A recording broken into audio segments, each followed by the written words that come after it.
Got a report. We do have some short and longer term data now. We've gotten a couple of the other servers back online supporting their spiders, their Webbots, and so we've got a bit more data to work with. None of it good. I'll tell you that right up front. It's going to be a very nasty little report here. I'm going to try and keep it as short as I can. We've got all kinds of things going on and need the time, to be honest. So let's just get right into it. Let's start off. We've got bad numbers at a government level are going to lead to a revolving door effect here, it says, in the sense that it looks as though parts of the government U.S. GUS that are involved in the acquisition and dissemination of numeric data at a federal level, the aggregation of that. So maybe it's like Bureau of Labor and Statistics, I don't know. But in those kind of jobs, there appears to either be a wholesale layoff or a big exodus. A lot of people are going to be responding to the bad numbers within their jobs by leaving those jobs. This all at a federal government level. It could be referencing political kind of people as well as civil servants, but there's specifically civil servant attachments to it. These job separations at the federal level, which may include or may not the political, are also coinciding with layoff language that will be visible within even the mainstream media, as apparently a lot of the mainstream media is going to get laid off as well. Now, this is these data sets are arising out of an immediacy data set that is getting accretion of supporting sets through both short and long-term data sets. It's coincident with the economy rolling over, but apparently there's going to be these layoffs as a temporal marker ahead of that. The economy rolling over part of it is cross-linked into housing falling apart and a big dollar sell-off. Now, a quick sketch here, a little verbal sketch. In spite of whatever kind of pictures I end up showing on the YouTube video component of this, here's a little verbal sketch of what the data is describing, applied to sort of a calendar. It's showing a very nasty end of May, a very nasty June, housing just going into the point of non-deniability, with high visibility within the mainstream media. And the non-deniability is all about basically another housing crash, prices, lack of ability for people to buy, and it's going to hit a couple of very large rental companies really hard, and we're going to see that they're going to start trying to lobby for basically a bailout, that they're stuck with all these rentals that they can't unload, and so they want the government to bail them out. These are temporal markers about the economy rolling over and leading up to a period of this I guess dumping of the dollar, and all kinds of dollar assets by the foreigners, those people outside the United States. But we've got data here pointing clearly to November. Now, we could be wrong. There's no question about that. But our November data set is well supported. It has 5 layers of internal support and a lot of cross-links about the temporal markers that are leading up to the period that we're seeing in place now, but also we have the ability to, in shifting model space forward, to see that it's actually going to occur sometime in November. Now, this is going to be again, coincident with all kinds of stuff in terms of stuff for the planet and politics and money and all kinds of other sort of things. But so we've got a bad May, end of May. We've got a worse June with bad housing stuff. We've got a very terrible July because there's going to be all kinds of nasty stuff in July. But economically, it's going to be bad as well, to the point where the refrain from the people trying to alibi the poor economy in July will shift back to climate and weather. And we'll get more into that in a minute. And it's going to be a very interesting August, a very fraught with upset. There could be a lot of people claiming of some kind of a fraud setup at a very high level.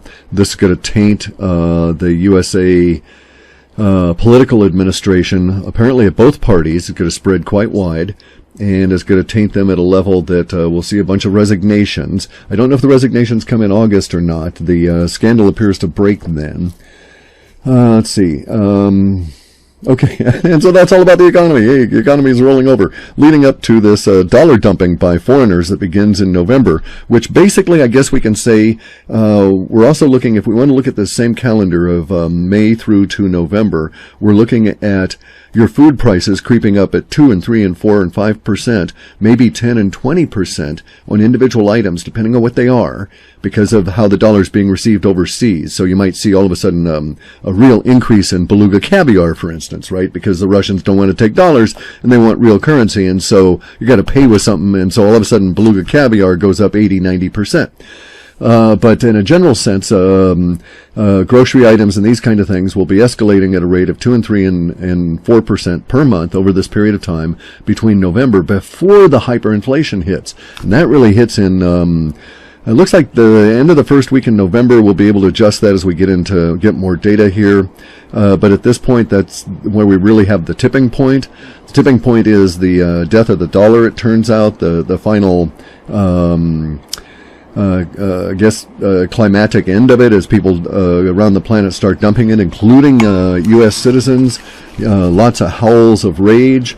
The good news for the powers that be is that the weather's going to be just so stinking bad across the planet in the northern hemisphere, especially in the eastern corridor in November, in this late fall and winter of is going to be a real struggle to survive, let alone get enough energy and ire up to go and attack the power structure. So the power structure kind of like gets a break according to our data here. Not to say that they're going to be skating or any of that. It's just that there isn't going to be wholesale revolution this year.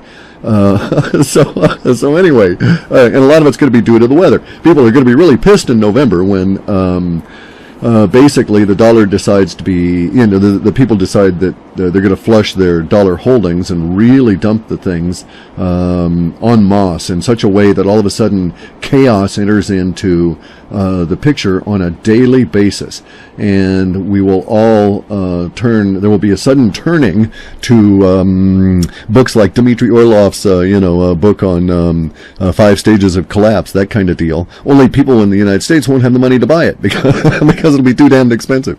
All of a sudden it'll cost $2,000 and $3,000 to acquire a copy of his book.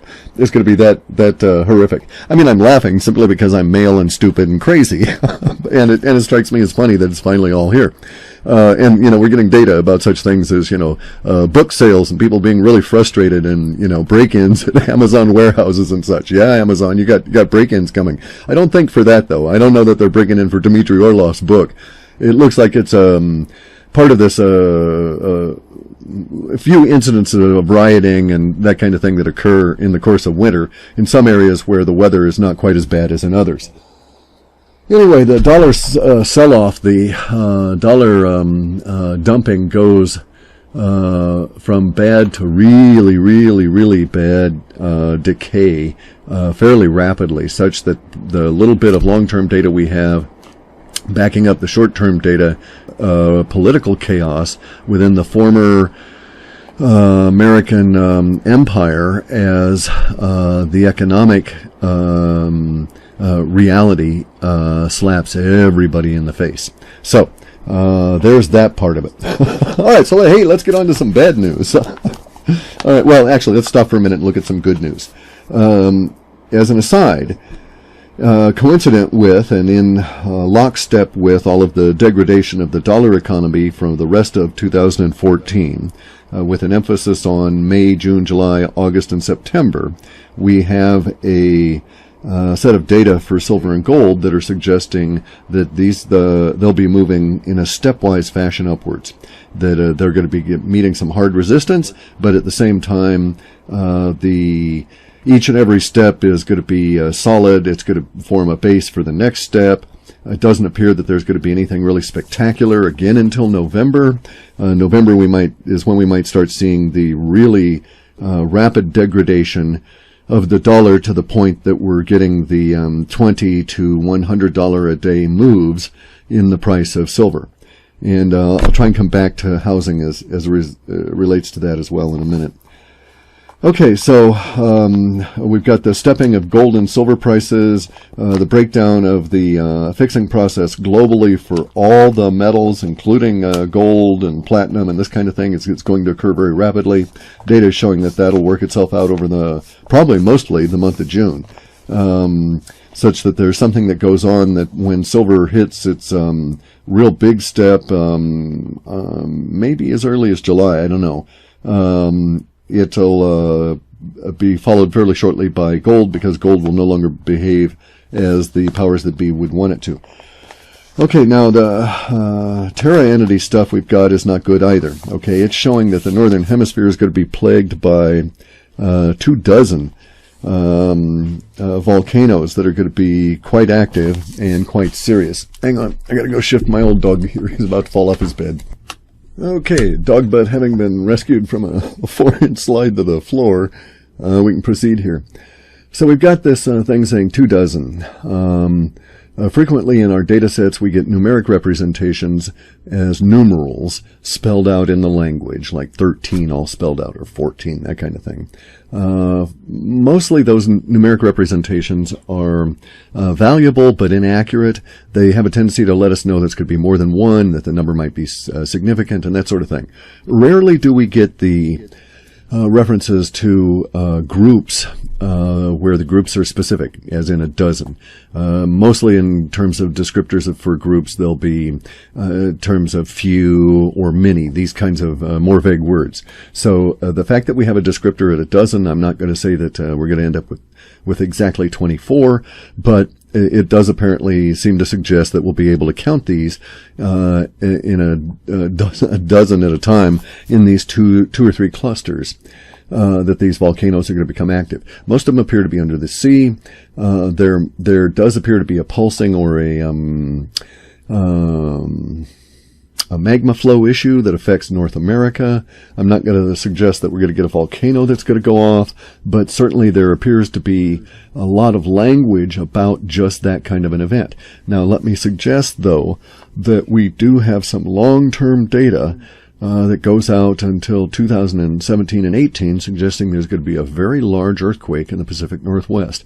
And I happen to think that that's going to be coincident with one or more very large volcanic explosions around here. So what we may be getting at this stage, because there's no termination point on this data for the Terra entity here and the 24 volcanoes, I suspect that it's the beginning of that process that will lead us through these next few years, and we'll end up with some kind of very large earthquake and volcanic explosion here in the Pacific Northwest.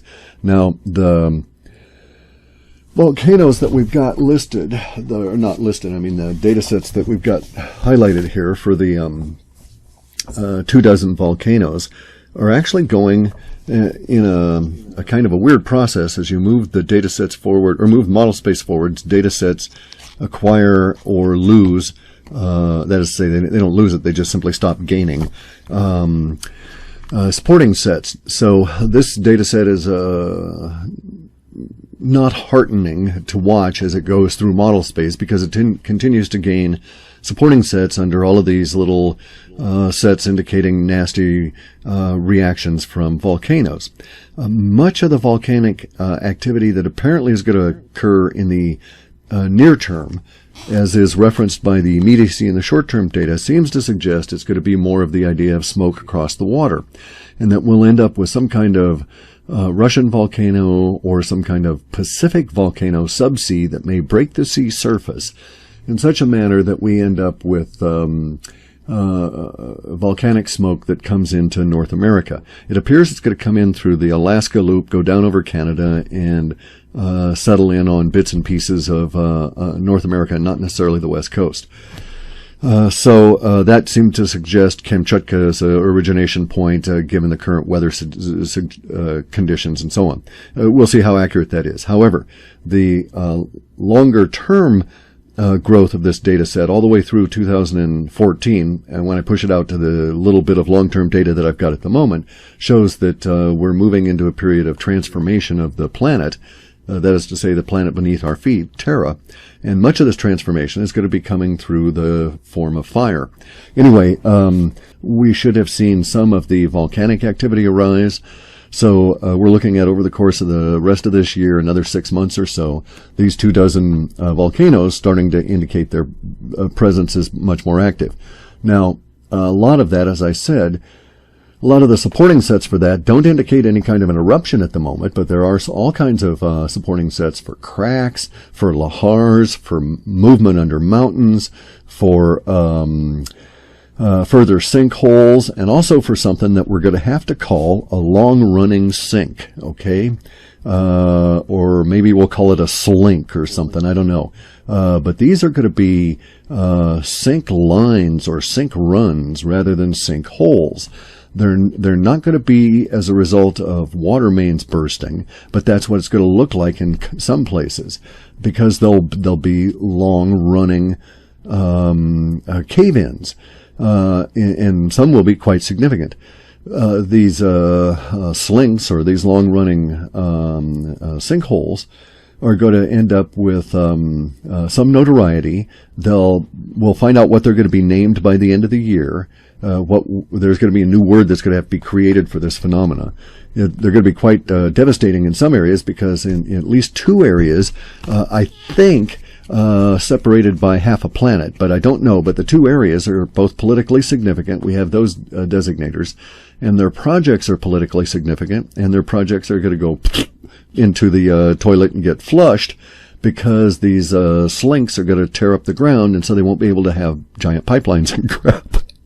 I know it sounds absurd, but the data set, and we're not even to the space coat part area yet. Sorry guys, it's running longer than I thought. I want to keep these things to 11 minutes, but anyway. So just to try and finish up, these long-running sinkhole slinks, or whatever the hell we want to call them, are showing as interfering with 2 very politically sensitive and environmentally sensitive projects. Both of the projects appear to be pipeline or energy related.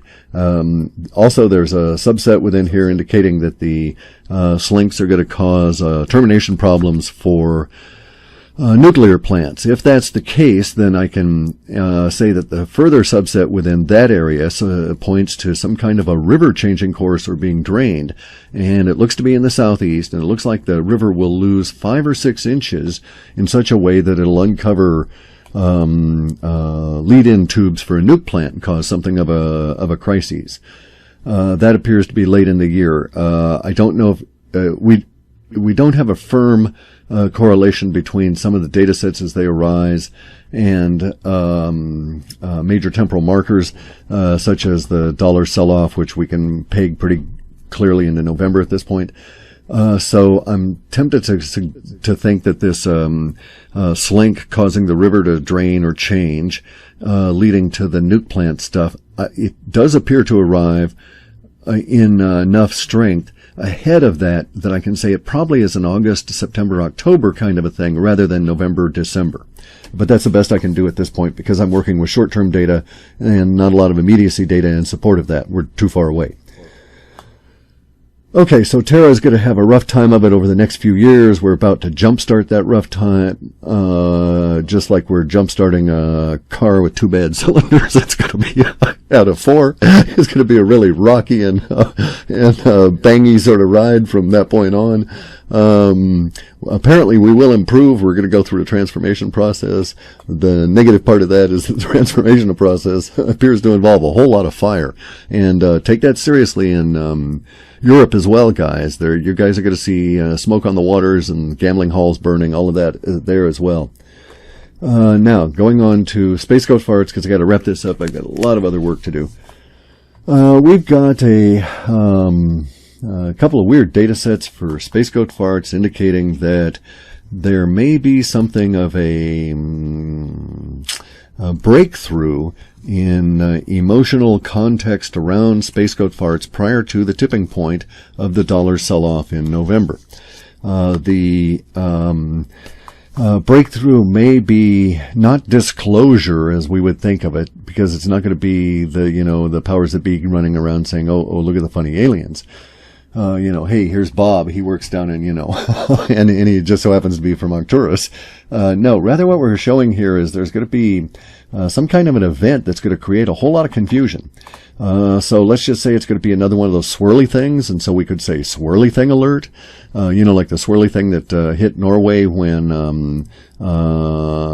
O'Droner guy was up there getting that peace prize from the Dynamite King. And so this is definitely a swirly thing alert, and the swirly thing alert, the swirly thing, when it shows up, is going to cause all kinds of confusion, global confusion, not only in the propagandists, but also in the internet's active alternative media. Going to be all kinds of interpretations, millions of them, and so probably 10 or 12 of them will be accurate, and all the rest will be wrong.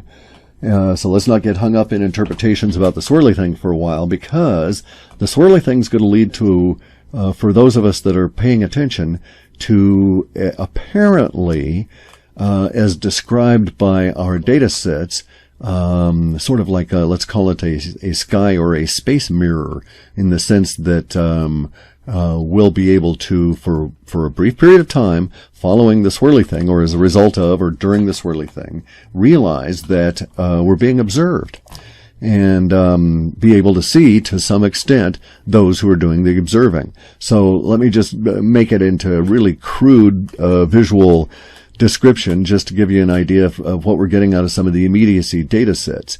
A very simplified textual description of this would include something along the lines of giant swirly thing shows up in the mid-Atlantic to where it can be seen by a very large percentage of the population. It's also significantly videotaped by a number of different points of reference. And all this happens during a chaotic weather period of time, and at that same period of time, for whatever reason, lightning or other lighting issues, we see that off in the clouds, watching us watch the swirly thing is something hanging up there. And it causes itself a bunch of confusion. But the swirly thing causes a lot of confusion, and then the subsequent realization that we were being observed, and maybe the swirly thing was a, like an attractant you might give to a cat, like, the little laser you have the cat chase, that kind of thing, the little red light. And so that leads to this period of time where we've now got on the plate under real serious discussion before the end of this year the fact that humanity is being observed.